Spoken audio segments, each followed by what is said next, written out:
everyone was starting to look for the future, and at the time when we were busy with daily chores and daily life, something new started to come into our lives, and that was the Jewish Brigade, which came into the camp and started to awakening in the youth and in the remainder of the survivors to think about Aliyah. That word became very important in our day-to-day life, and people have started to think how and when would they like to leave the camp and go to then known as Palestine. At about that time, there's been big changes in my own life. While the Canton and my enterprises of bringing in loads of legal and illegal supplies, something happened that really restored some confidence in life. The list that I mentioned being drawn up by Yosele Rosensaft at the very beginning has proven that it had its value, because I was told by the Jewish Committee that there is a request from a place in Bavaria in a transit camp from a Bela Shpigler looking for Abram Gaia, and that started a new chapter in my new life. With very little preparations and saying goodbye to my wife, I got into the car and went down to a place called Wasseralfingen down in Bavaria. I traveled through the day, and late in the evening, with difficult snowy roads and mountains, I reached the village, and after inquiring where a transit camp was, I was pointed out 2 kilometers down a particular road. I finally found the transit camp, and after convincing the guards at the gate that I traveled from Bergen-Belsen to see my aunt, they escorted me to a barrack where I found Bella and her 2 sons. There was a great moment of joy, but also questions. What happened to my sisters, and where is everybody? And it was a very somber night. However, in the morning, things looked better because of her 2 sons, Abram and Chaim. After packing up a few belongings, my Aunt Bella and the boys got into my car, and we pushed north back to Bergen-Belsen. In the evening, we arrived in Bergen-Belsen, and when my wife saw my Aunt Bella and the two boys, there was a lot of happiness and tears, because finally somebody of more mature age and family was with us. I have temporarily located my aunt in what was considered a recreation room in our block or barrack. It was a slightly larger room as the individual couples had and singles. So the two boys and my aunt were placed temporarily into that rec room. And within about a week or so, I have arranged for one of the rooms in Block 46, that's the one we lived in, to give my aunt and the boys room. And by pulling some strings, eventually my aunt got the card that entitled her and the boys for receiving food. And my aunt wanted to do something for the camp, so she became the lady in charge of any guests that would arrive to Bergen-Belsen and had to stay a few days and to be fed. She ran a small sort of guest house in one of the barracks in camp number 2, which was about a kilometer away from where we lived. And she was happy with what she was doing. And as time went by, we had a few kids that would go to kindergarten, and there were some people that were able to teach them and kept them playing and to make them feel that they go to school. So my two cousins wound up there. My aunt also explained to me how she found out that I'm alive. When she got back to Krakow from Siberia with the two boys, she met up with a Mrs. Keller. Mrs. Keller was with me and my father in Plaszow, and she was sure that I must have survived because my connection with Armand Gett, and that he put me on a transport with my father to Germany.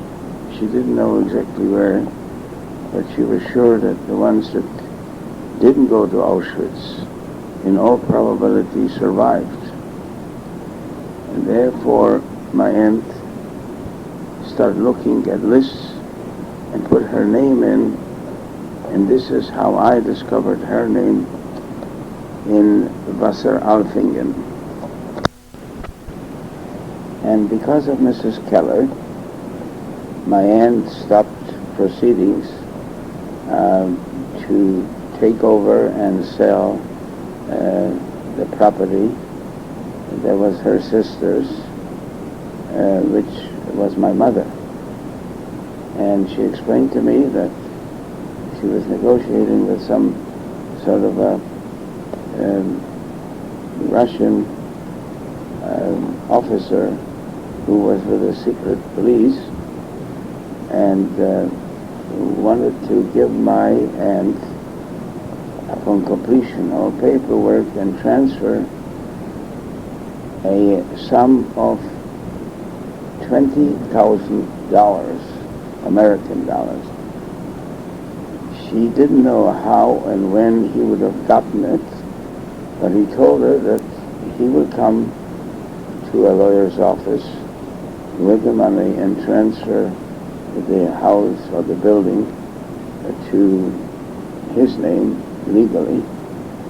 And when my aunt found out from Mrs. Keller that she's sure I'm alive, she told the Russian officer that she's not able to obtain ownership and the deal was off. That would have been probably 1% or less than the building was worth, because I'm told that in 1987 that building was worth over $1 million American dollars. So thanks to Mrs. Keller, not only have we found each other, but this enormous financial loss was avoided. My aunt and I decided that to make sure that the ownership is properly guarded in Krakow, we traveled a few kilometers to a place called Falling-Bosto near Bergen, where was a mission, the Polish military mission, which was more or less like a consulate. And we made out a statement there, my aunt and I, that we acknowledge that Abram Geyer is the rightful owner of this property, and we felt that one day we will obtain this property. The population of the DP camp in Bergen-Belsen have started to think about the future, since a lot of people who have come back from Poland and Russia knew that there is no more homeland for them, and with the influence of the illegal Aliyah, especially in Bergen-Belsen, people went through Italy, and some went through France, but mostly through Italy, guided by the Haganah or other representatives from the Jewish Brigade, and they were guided through channels. The best example of it was the Exodus, which wasn't successful, but there were others that did make it.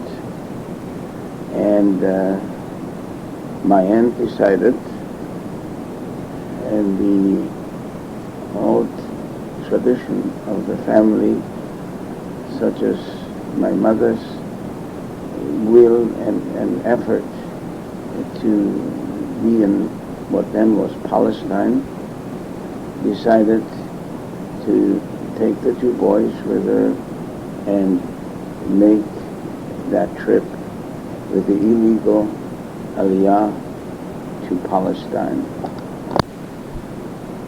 I and my wife thought we would do the same thing, but I was thinking ahead and felt that maybe I should secure something that would give us a better living once we got to Palestine.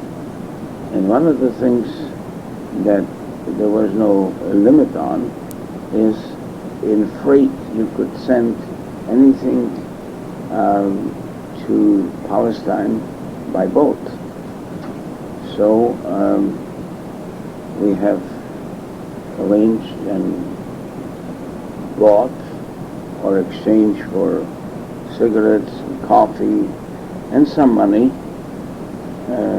we were able to buy a convertible couch that changes into a bed, a refrigerator, and some other pieces of furniture. But the biggest thing was that I was advised that if I could bring down a vehicle, such as a truck, I could probably make a good living driving truck. And since I had the connections with the British, I went down to Kassel, which was in the American zone, and was able to buy for American dollars a surplus 3-axle GMC, which was about 4.5-ton vehicle, and by getting the vehicle to Bergen-Belsen, I had special German carpenters built a crate, and I shipped that GMC to Palestine. When the time came for us to embark on the same trip, we received very, very discouraging letters from my Aunt Bella, who was at that time living for a short while in Palestine in a camp made for Olim Hadashim, which means for the newcomers, and they lived in tents, and with the 2 boys, and struggling for daily food, which was arranged through the organization, but it was at a minimum. My aunt advised us strongly not to follow her. And so what I did, I shipped everything down and wrote a note, a legal note, conveying the ownership to my aunt.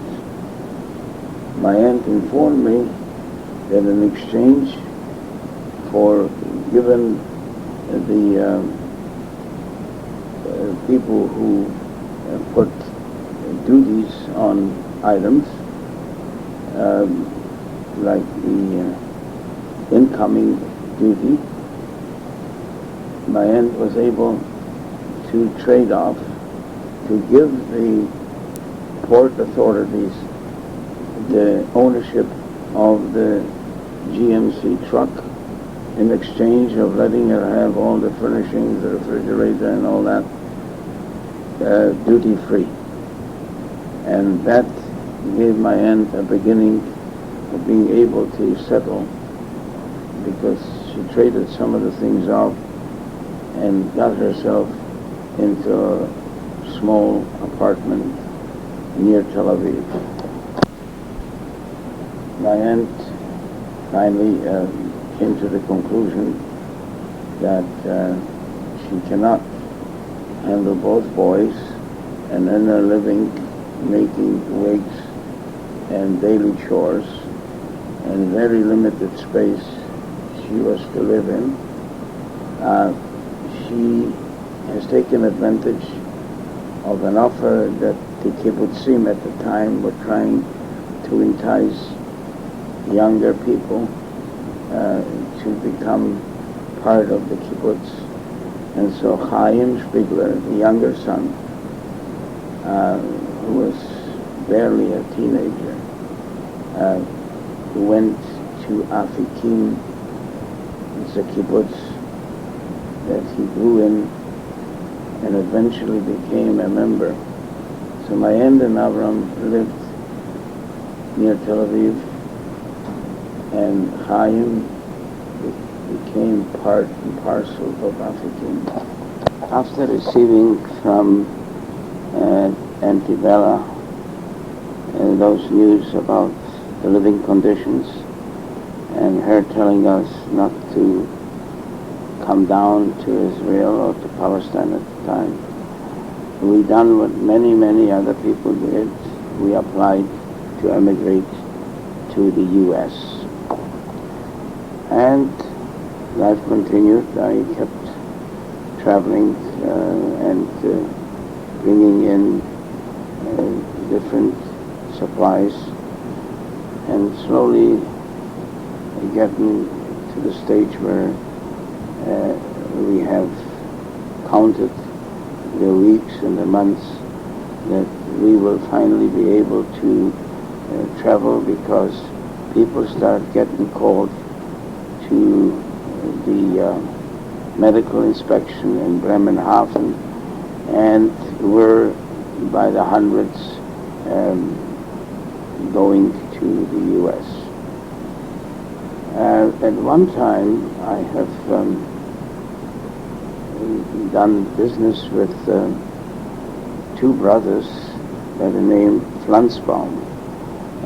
They were sometimes asking for pay for a fee to be taken to Hanover. They were making deals there with, I think, gold and dollars, and they wouldn't travel just with anyone, so they would pay the price and ask me to take them.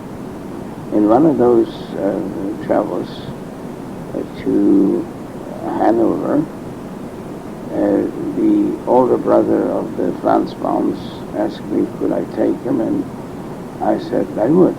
And we were traveling, almost approaching Celle, which is a town just halfway to Hanover, more or less.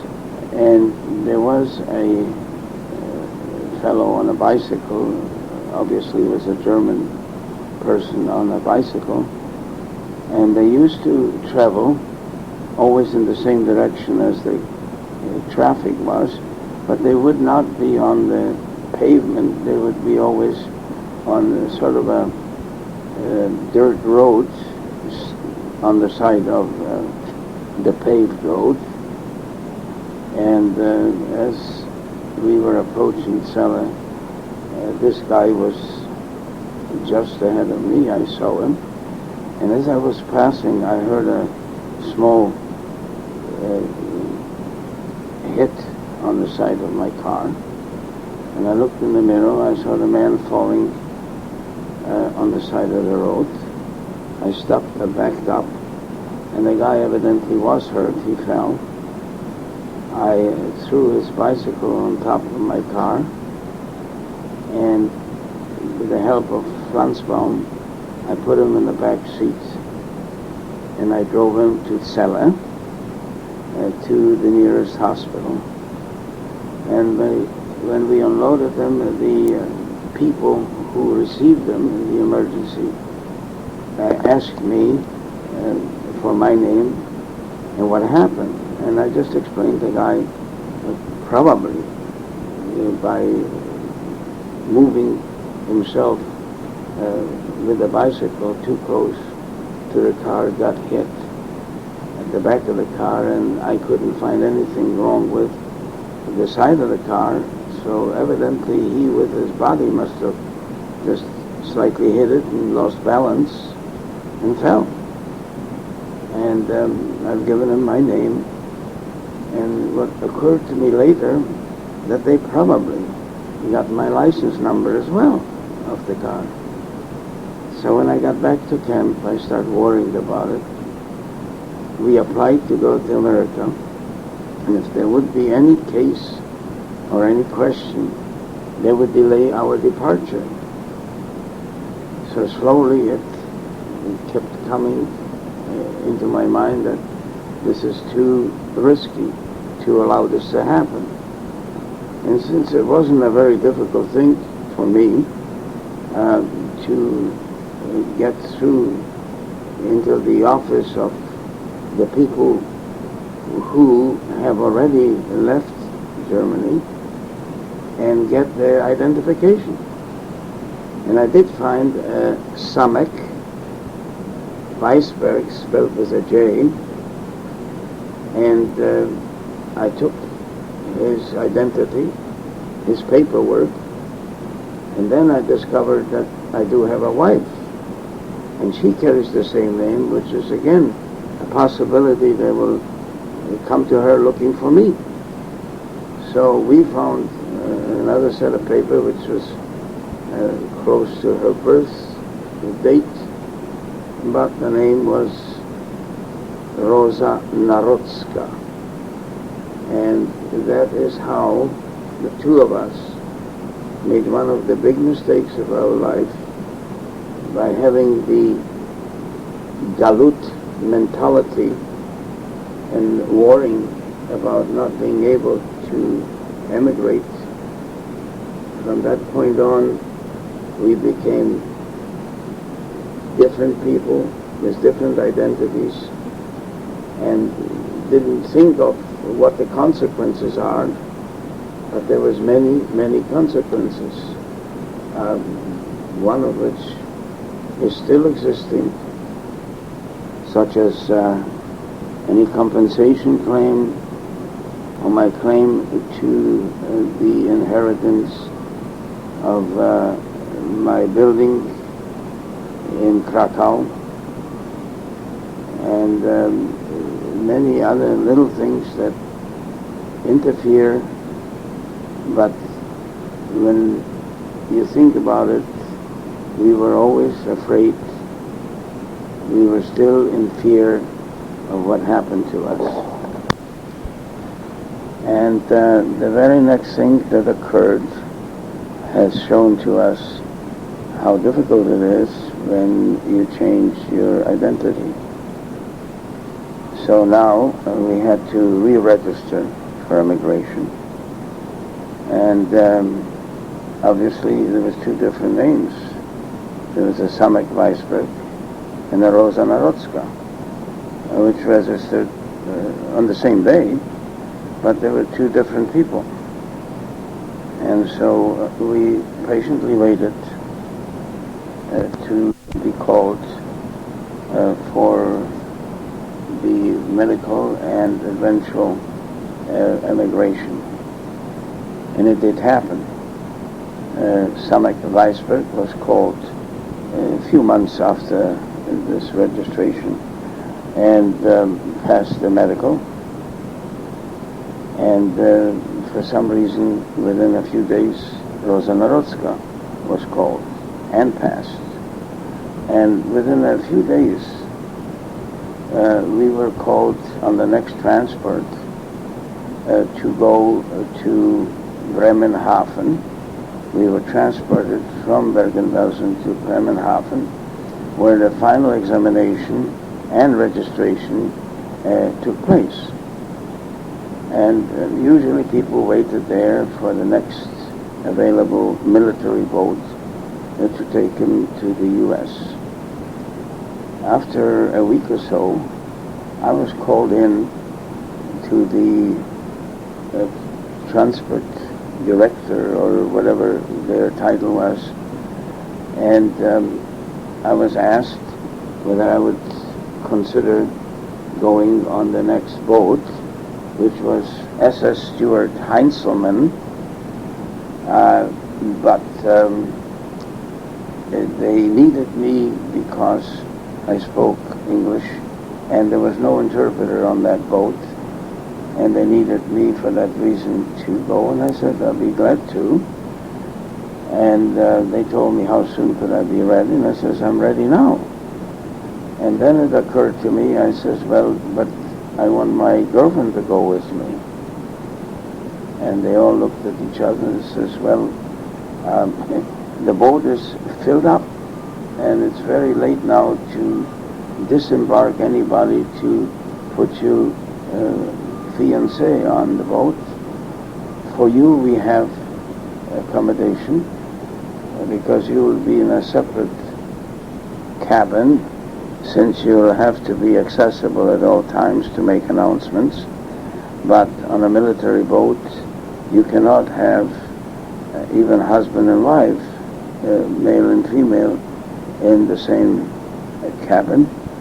and there is no vacancy on any other hammocks where all the immigrant passengers were allocated, and therefore there won't be any possibility for the two of us to travel on the same boat. At the room there was a person present from the Hayas. They usually acted as spokesmen on behalf of the Jewish immigrants, and that fellow that was in the room sort of spoke to the men in charge, and after a minute or so they turned around and assured me that while it's not possible for my fiancée to travel with me, they would have her on the very next boat, which is traveling within a week, and the name of the boat was SS Muriel, and they both promised me and shook hands that she will be on that boat, and there will be only a few days that she will be following me. After this meeting, the highest representative who escorted me out of the office thanked me for helping in this particular instant, and he shook my hand and told me he personally will see to it that Rosa Narodska will be on the Muriel that will leave in 4 days. And he told me he will try and get a commitment from the transport chief to see to it that Rosa will be able to have accommodations and be on that boat. So the very next morning I was taken by the jeep to the actual boat, which was anchored in Bremenhaven, and was waiting for me to embark. And we left at the very same hour, and I was introduced by the first officer to the captain and the radio man, who was the actual person that has had dealings with me to make certain announcements at certain times. And then I was escorted to a cabin which was being just vacated by two nurses that occupied this cabin, and was very near the radio announcement sort of office. It was more like a lab with all the gadgetry in there, but it was only about 20 feet away from that cabin. And from what I understand, the nurses doubled up with some other nurses that were also in cabins. And so I wound up in a cabin all by myself and couldn't figure out why it is that they wouldn't permit Rosa come, because there was enough room there. There was 2 bunks, and she could have been there, but that was the military law, and there was nothing anybody could do. At any event, I became busy, and every few hours there would be different messages to be given in 3 languages to the passengers, German, Polish, and Yiddish, and we would announce certain meals, certain times for recreation on certain decks, and in general controlling the people and informing them of what is available, not just food, but in some instances there was even a bit of walkabout on deck B.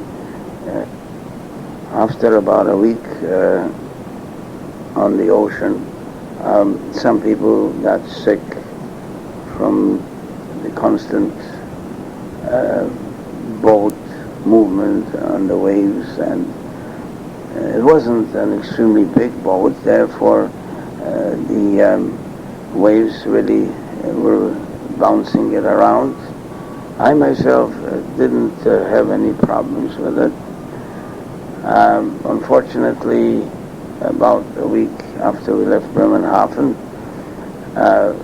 someone, I don't know whether it was a man or a woman, but I was told an elderly person died on the trip, and we were to inform the people that at a certain hour, which was about noon,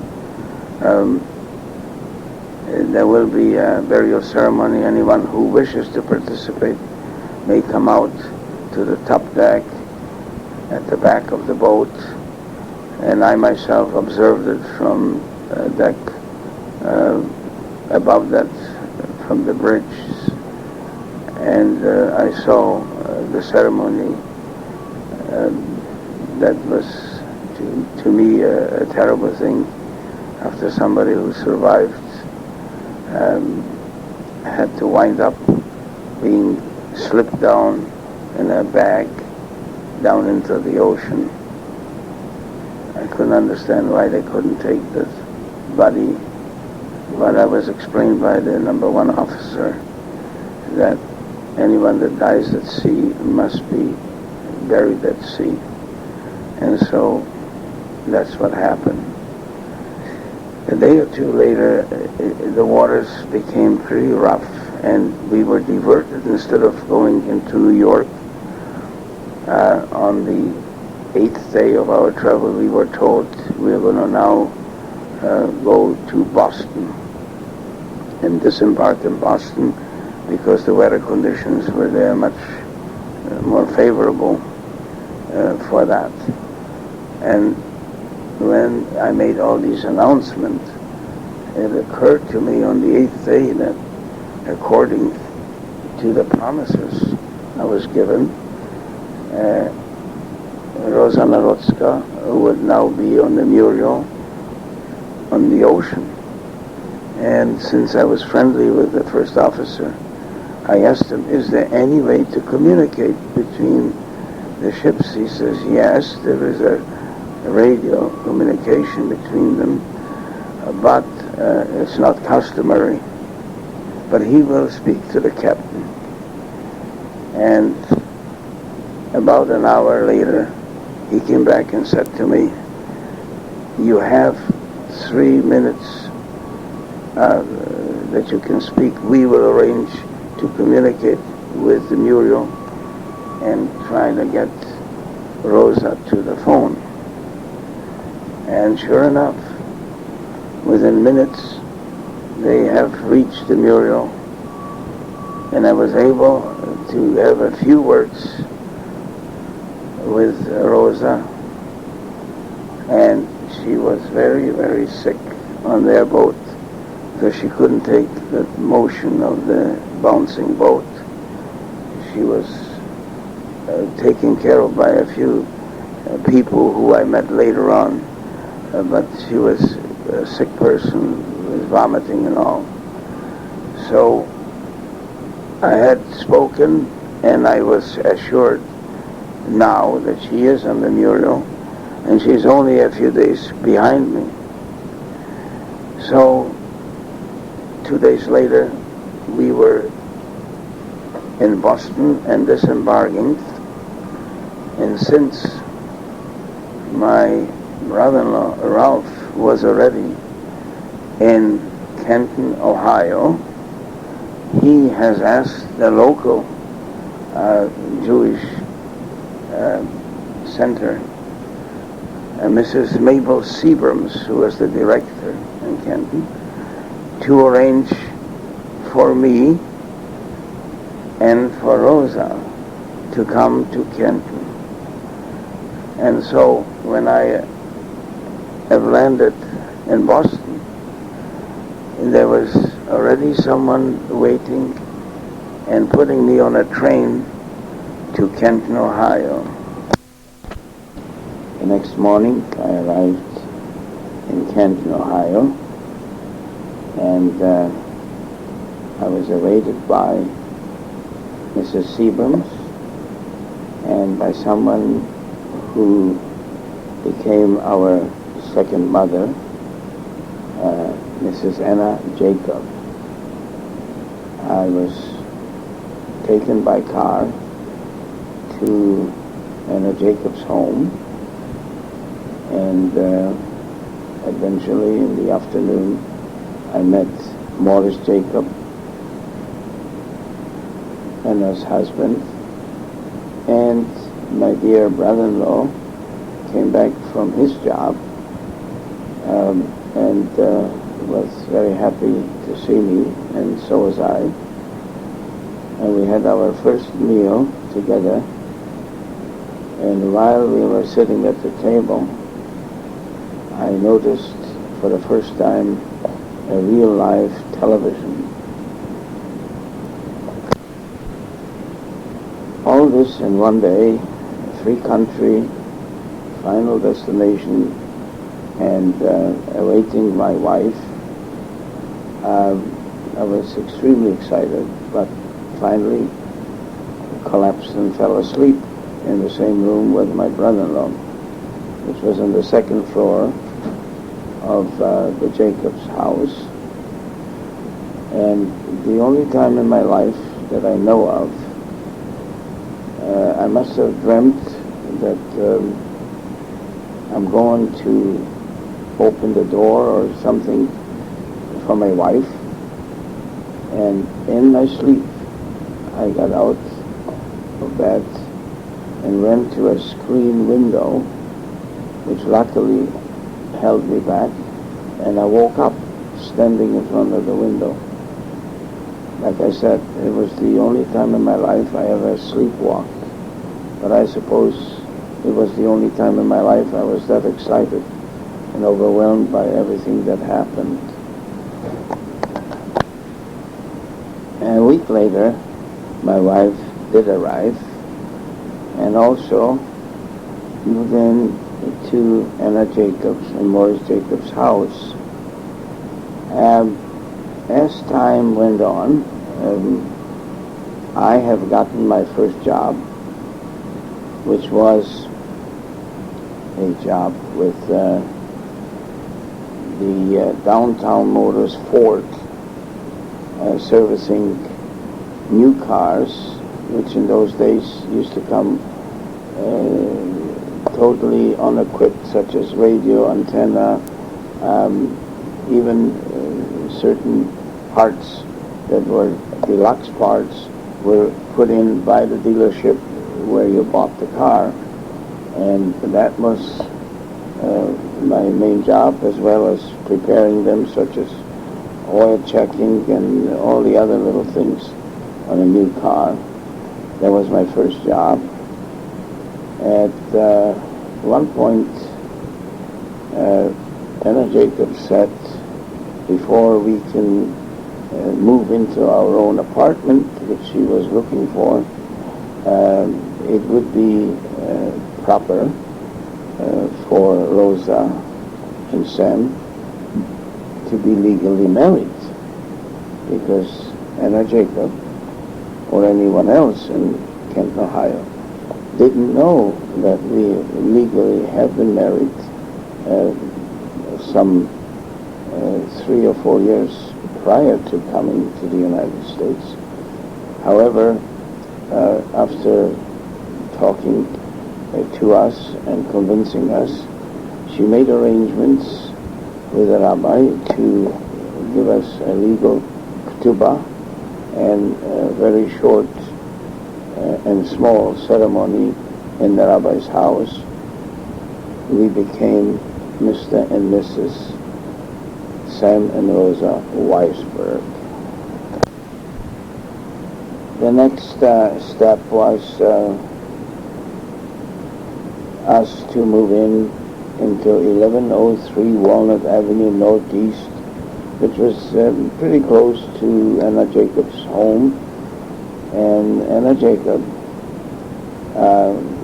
very, very often has helped with different things in the household, in particular giving us directions how and what should be done in our new homeland, including some cooking and baking advice that she gave to my wife. About the same time, my wife took a clerical job with a department store called Starkman, where again Anna Jacob, with knowing most of the people in Canton, Ohio, got her a job.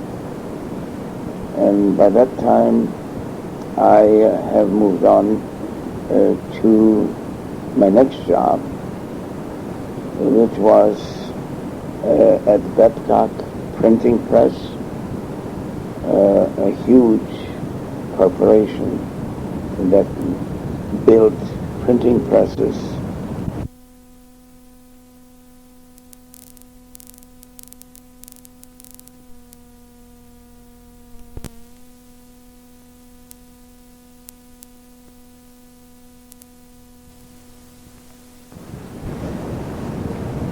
On my new job with Babcock Printing Presses, I have become a tool and die maker, or as they called it, a machinist. And within the year, I had to join the union. In the meantime, our lives have normalized to the degree whereabouts we have decided when we moved in on Walnut Avenue that we are now in a country and we have the means and possibilities to have a family. And so my dear wife became pregnant, and after trying not to have a family in Germany, where we felt the earth was filled with blood of our people, we finally thought it was time to expand and become a family with children. After years of avoiding it, my dear wife finally became pregnant. And about that time, second papers for citizenship had to be applied with the U.S. government. And so my wife and myself were discussing, do we tell the true story of our names and become who we really are? However, the fear of losing what we had was stronger than, and we've come to the decision that we will maintain the status quo because of our fears. We filed our papers for citizenship, and we continued with our jobs. We got close to some people in Canton, Ohio, some of which were also displaced people who came to Canton, Ohio, and because of Mrs. Abrams and Anna Jacobs, my wife and myself, became the unofficial welcoming committee and the unofficial interpreters to families that didn't speak English at all. And some of these families was the Zelger family and the Greek Jewish family of the Benellis, and numerous of others that used to meet on my front porch at 1103 Walnut Avenue, and slowly but surely everyone found its place and jobs, and we maintain a friendly relation with Ronnie Jacobs, the son of Anna and Morris, Elaine, the daughter of the Jacobs, and slowly but surely things were getting more and more normal. As the months went by and my wife became more visibly pregnant, she took a leave of absence from her job at Starkman's department store, and Anna Jacobs kept a closer watch over her. And then one day she finally checked into Altman's hospital in Canton, Ohio, and after being there a few hours, I was told that it'll be a while. So I turned around and went home and decided to do something useful. We by then had a first television, small, I think it was 16 or 17 inch television set, and in those days, in order to receive any of the programs, you would have to have an antenna on the roof. So I figured that would be the right time to kill time, because I was growing very impatient and worried and didn't have the patience to sit at the hospital. I climbed up the roof and started mounting our antenna. And I was about to finish the job when Anna Jacobs drove up the driveway to the small 4-apartment building and screamed up at me onto the roof, "Sam, you better come down because your wife went into labor." And that really shook me up. I climbed down in a hurry, jumped in the car, and we drove to the hospital. When we got there, we were told that she's having a baby right now, and we were in the waiting room. Finally, a nurse comes in and says, "You may come into the room." It was a room with about 4 or 6 other patients.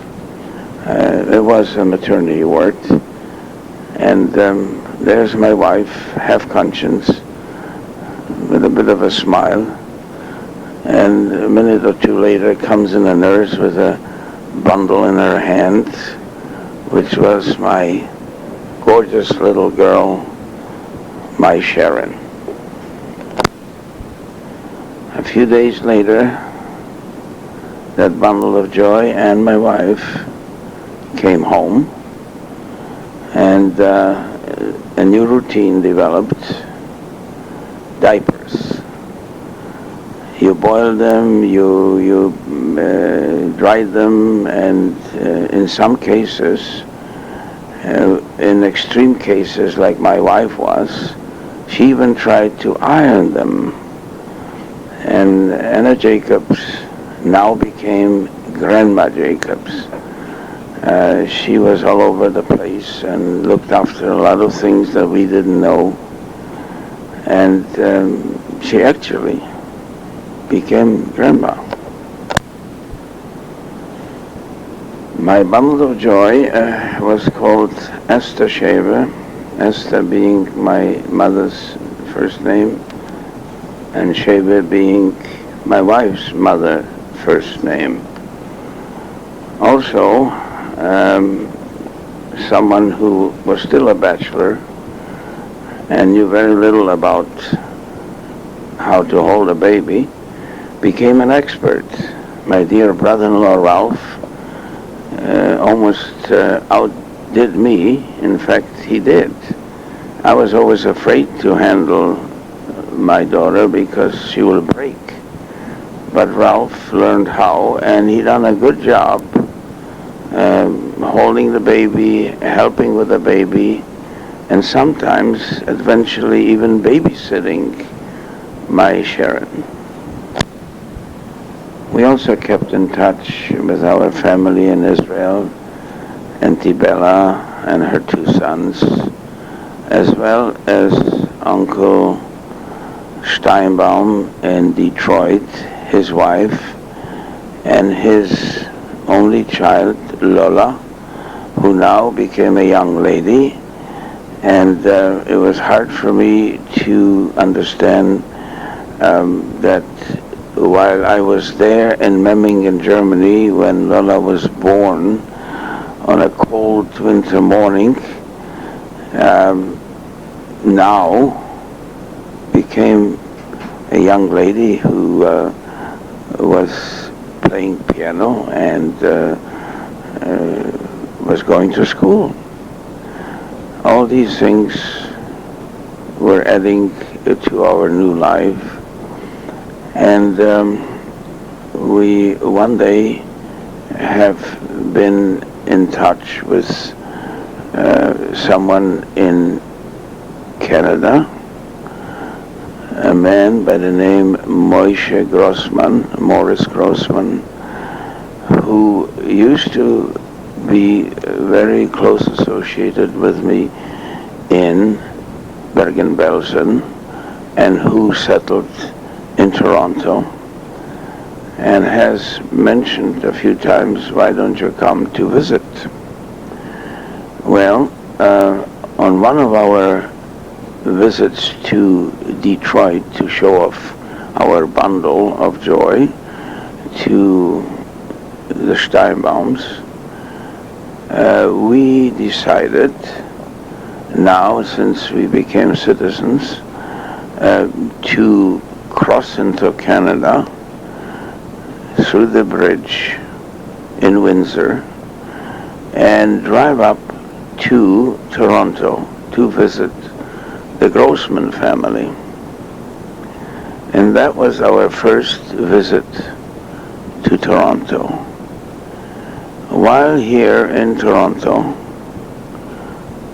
Morris Grossman explained to me that he bought a business that consisted of laundry equipment in multiple dwellings, multiple apartment dwellings, which consisted of fourplexes, sixplexes, and in some cases even 16 apartments in a unit. And he hardly knew how to get around town, spoke very poorly English, and knew nothing about machinery, and was trying to convince me that the ideal situation would be for me to move to Toronto and be part and parcel of the business that he owned, since there is nothing in Canton that would develop into anything bigger than a job. My wife and myself start debating, and while we were in Jackson's Point with the Grossmans for a weekend, Morris Grossman suggested that I leave my wife and daughter and go to Canton, pack up those few possessions that we had, and come to Toronto. Morris and his wife were very convincing, and after having a bit of a conference with my wife, I saw a better future in Canada because of certain things that impressed us when we came, like the Lord's Day Act. Everything was closed on Saturday and Sunday, and there was no hustle and bustle like in Canton or Detroit or any place in the U.S. at that time. And looking at it now, I can see that there was a gap of at least years of difference between the lifestyle in Canada and in the U.S. So I did exactly what Morris proposed. I left my daughter and my wife with them in Jackson's Point to continue a summer vacation while I returned to Canton, Ohio, and had a bit of a session with my brother-in-law Ralph, who wasn't too happy, but he felt that if that is the best thing for us, he helped me pack up on a four-wheel trailer behind my 98 Oldsmobile, and I did bring all my possessions to the border, and as an American citizen there wasn't much of a problem. I filled out a declaration of what I have with me and what I'm bringing in, and I have entered Canada at the Fort Erie, and took the trailer into Toronto. I got accommodations, a second floor, 2-bedroom on Arlington near Morris's home, and started my new career with Automatic Laundries Canada Limited.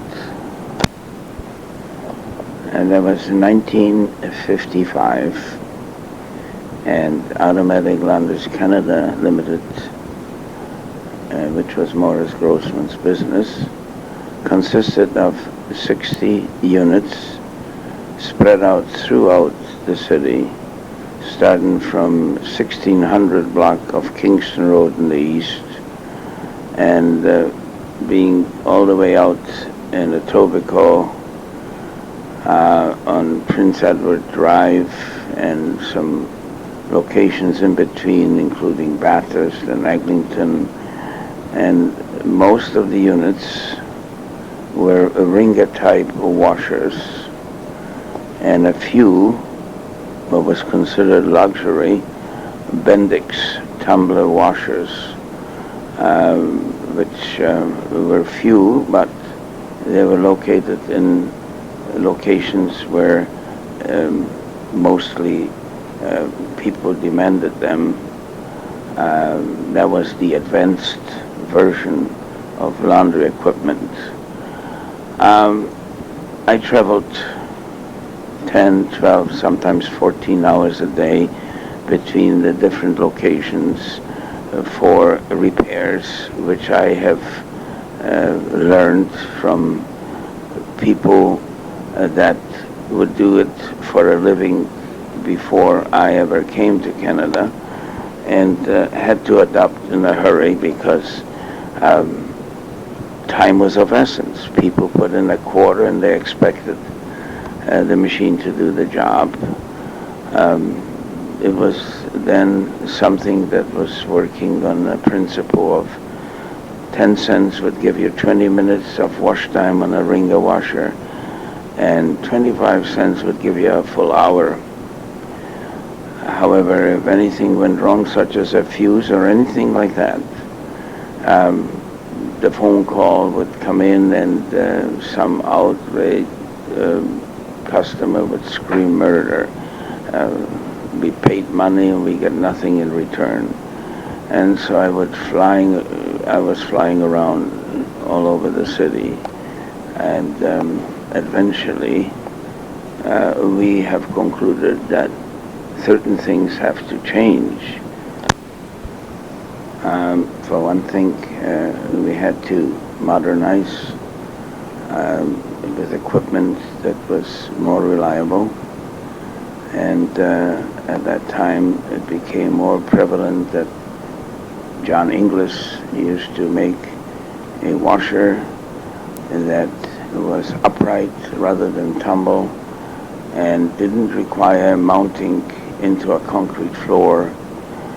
And I remember one of our first installations in a real high-rise was the building belonging to Sharp.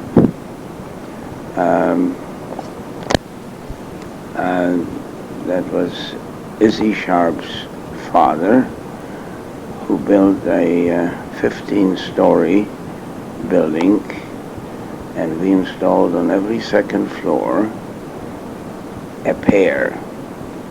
The progress was so great and so rapid that finally laundry rooms were not only a washer, but now a washer and a dryer. And so Morris Grossman negotiated with John Inglis some financial arrangement whereby we could get the machines with part payment and payments to be made monthly, as well with the Norge company for dryers. And we had put up 4 or 5 sets in that particular building, which was in the 2515, I think, Batter Street, one of the first high-rises on that street north of Eglinton. And with the introduction of John Inglis automatic washer and the Norge dryer, we had to improve on the coin boxes itself. And I went into Cleveland, Ohio, and bought the first Greenwald push-pull type coin operation, coin meter, which was a first in Toronto at the time. And we then later on were able to buy directly from Greenwald in Chicago those meters.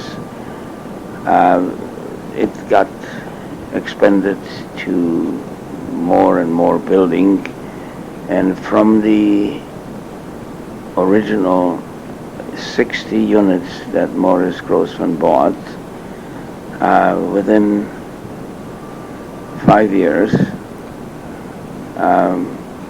it was built up to over 700 units, consisting now 99% of automatic English washers and Norge dryers.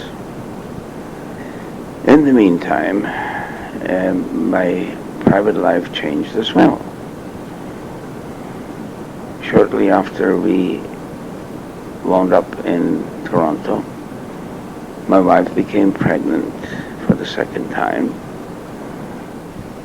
And in 1956, my dear beloved son was born. I never forget the picture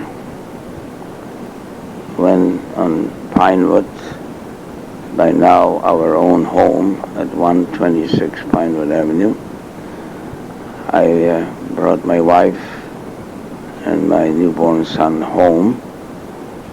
My daughter, who was at home, and babysat by our dear friend Letterman, who was a school friend of my wife's and As we arrived at the door to our home, my little Sharon stood in the door looking straight at the car and what was coming out of it. And while it was a happy occasion, my wife felt pity for my daughter, who hasn't seen her for a few days, and hugged my daughter, and I brought in my son and showed him off to Gutcha. And our upstairs tenant, who was also waiting for the new arrival, Mrs. Lewis, who was in a lot of ways a very friendly and helpful person to my wife. My daughter, who was at that time 4 years old, almost immediately started playing Big Sister and Little Mother. My son's Bris was performed by Dr. Cass, and we had eventually a bit of a gathering and kiddush in our house. People like A.B. Rosen, Morris Grossman, a few other newcomers to the city, Gottstadt and Henry Rosenbaum and Harry Goldman. All these people were very happy to see that our family is getting normalized and expanding. At Toronto, there was an existing organization called the Radomer Society, which had its building on Beverly Street, and the membership consisted of Radomer that arrived in the early 1900s from Poland, mostly because of the military enforcement that they tried to escape, and to better their lives in Canada rather than staying in Poland. And so as a group, the newcomers, Harry Goldman, Henry Rosenbaum, and Shia Cooperbus were not very happy with the existing society. And one day came to my house, all three of these people, and suggested to me that we should try to organize our newcomers to become socially active and possibly help our brethren in Israel who were going through tough times. Also, a few of the survivors from Radom, which some of these people have communicated that group and others of Radomer descent. And we were thinking of possibly either joining or influencing the Radomer Society, but for the time being we decided to organize what was and still is known as the Bnei Radom, the Sons of Radom, as a mutual help organization for specifically the people in need, in particular the ones in Israel. Eventually, the Bnei Radom became responsible of building a monument to the memory of the Radomer Jewish community. They put up a monument in the Daz Road Cemetery, and most of the people who survived and were able to supply the names of either parents or sisters and brothers who were exterminated during the World War II or during the Shoah.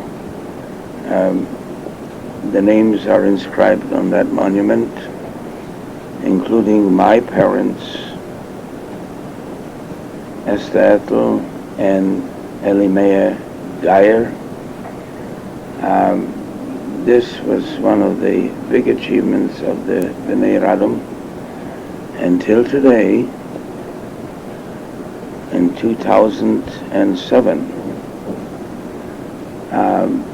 the monument is kept up, and a yearly Yom HaShoah, usually on the date of the elimination of the ghetto of Radom, is being commemorized by the descendants and some of the survivors of Radom. Eventually, an understanding and a cooperation between the Radomer Society and the Bnei Radom, who grew in membership and became much more visible.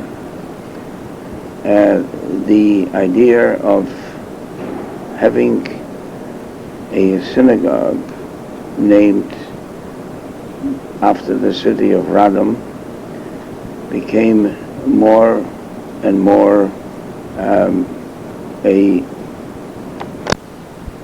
goal, and after the society sold the property on Beverly Street and obtained a parcel on Rayner Road, where the present synagogue is located.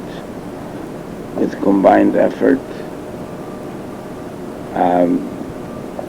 the people decided to build a synagogue. The builders were Harry Goldman and Garfinkel, another Radomer, and they together undertook to build the one-story building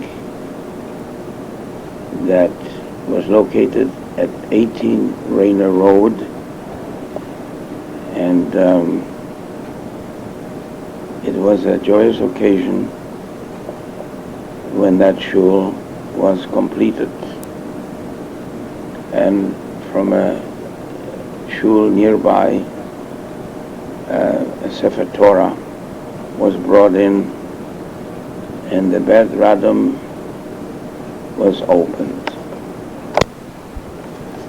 And most of the Bnei Radom members became also members of the Beth Radom synagogue.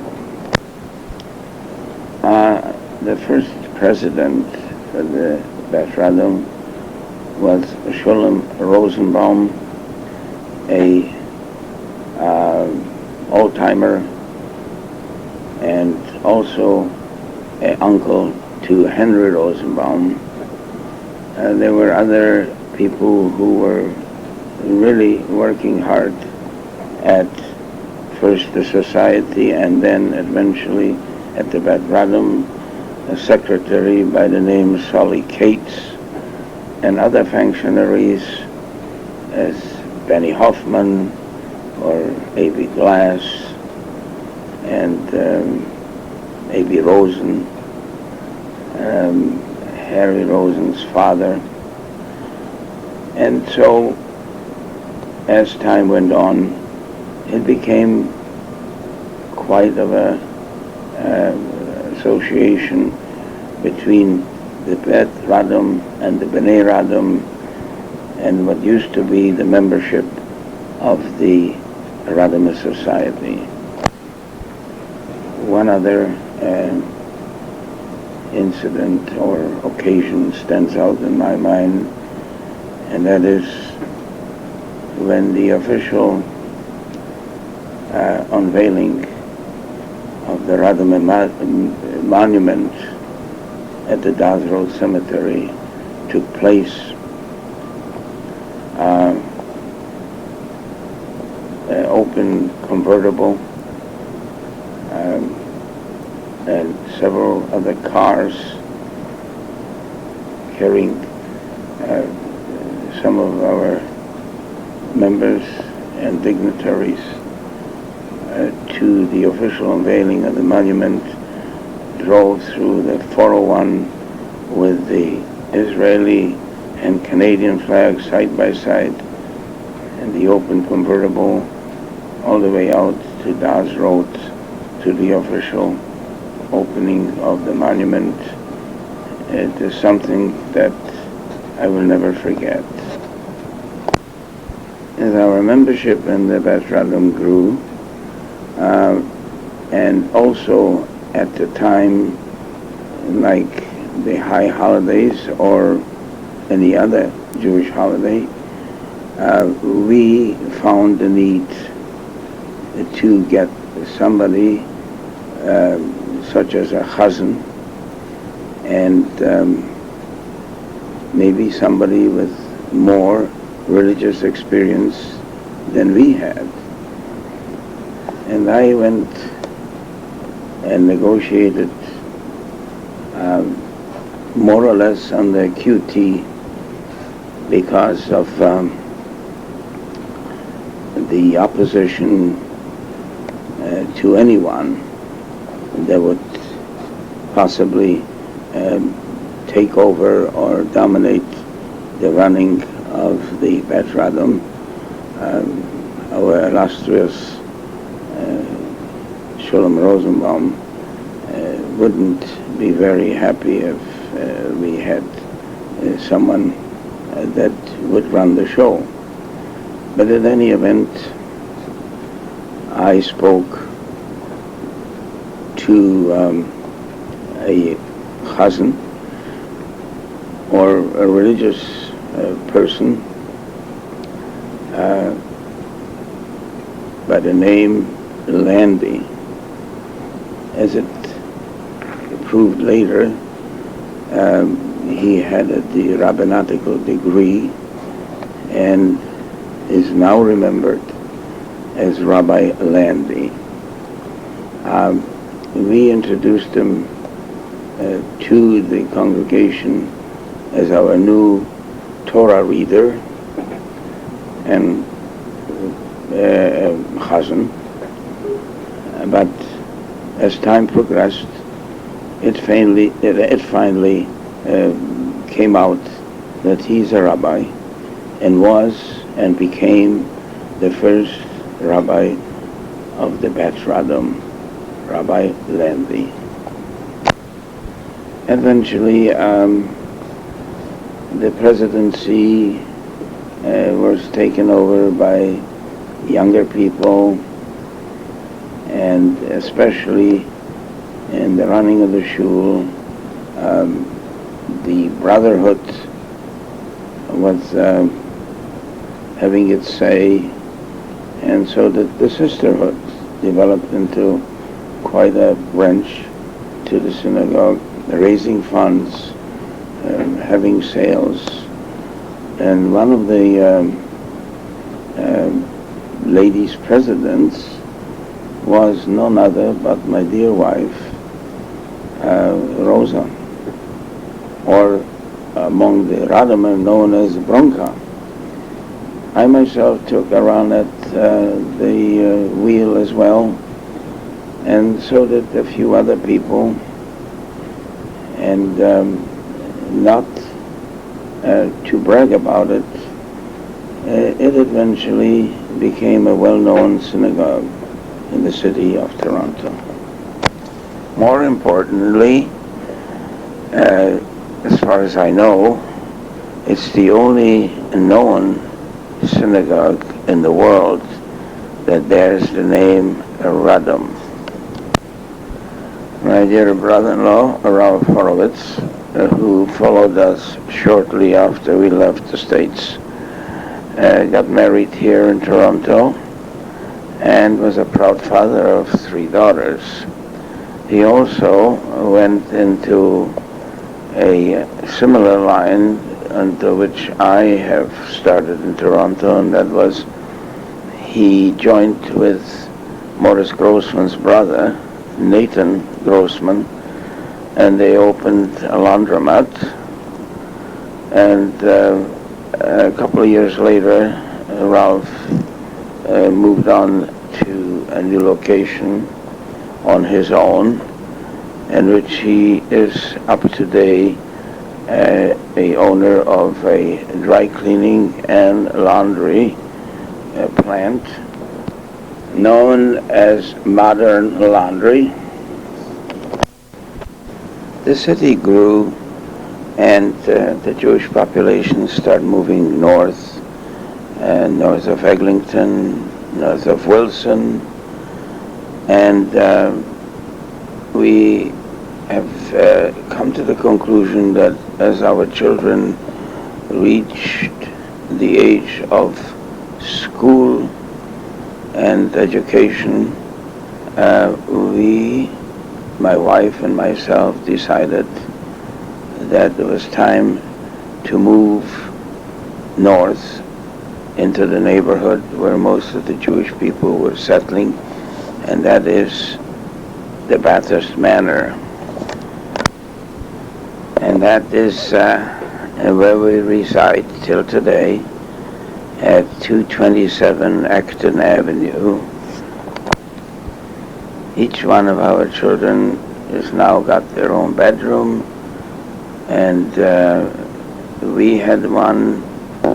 We also were thinking in terms of which schools will they attend to.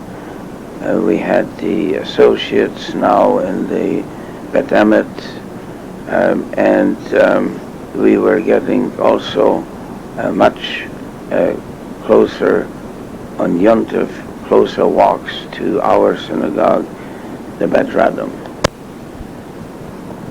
With the change of our residence came another change. I eventually became part and parcel of a group of friends who invited me to join them in a small company known as Promenade Builders. And I was invited by Richard Birnbaum, who was also a Radomer, and invited me to join the group, which consisted of the men on the job, Eisenberg and Sam Katzman, who acted as the secretary, and we had a downstairs in my house being used as an office for that company, which was involved in small building projects such as 3 sets of semis or about a half a dozen of homes, but slowly we were making profit. As partner to Promenade Builders, I was not directly involved in the building of the project. However, I was involved largely to the extent of finding new parcels, new projects, and buying and selling, in some instances, of land. And while doing those things, I was working for Steinbaums Construction, Steinbaums being a landsman, and who found me out that we both are from Królewska Huta or Chorzów, and he pointed out to me that my father and a few other business people in Choshov helped out Steinbaums' family, who lost their father at an early age, with the education. And he remembered my father well, described him to me, and told me things that I was able to remember through him telling me different things about Choshov, where both of us were born. So I eventually became the manager over hundreds of apartment units, as well as some plazas, in one of which we had the headquarters for Steinbaum Construction on the Wilmington Overbrook Plaza, where I had my office next to Stan's office, and worked with him for years. In those days, managing of buildings was very time-consuming, and unfortunately, I am very diligent on jobs, whatever I happen to do, and unfortunately, I didn't devote enough time to see how my children were growing. My good wife took care of all these things, and now I realize I'm missing all that. However, they grew, they went to school. And so the years went by, and occasionally I would come out for the weekend to Jackson's Point, where my wife and the two kids would enjoy themselves, and as I said, on weekends, the odd time I would be there a day or two, and we'd go fishing. My Sharon was the fisherman, would go out with Dad and catch a few sardines. My dear Maxie was not much of a fisherman, so he enjoyed being with Mother and playing around on shore. Eventually, the time came that my wife and I had to think of arranging a bar mitzvah for our dear son, and we concluded that the fact that we have the only aunt living in Israel, and the lifelong dream of Israel is now a country, we were planning on making my Maxie's bar mitzvah in Israel.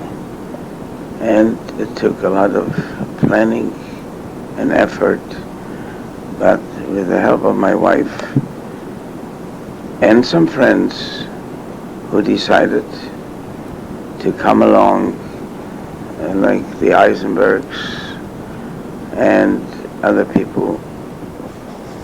And while it was in the early stages of El Al, flying 747s directly from New York to Tel Aviv, we have taken from Toronto a plane to New York, and eventually boarded the LL flight. And being one of the first flights, direct flights, they gave each one of the passengers a little pin that represented wings, and we were very, very proud of what we saw and what we felt.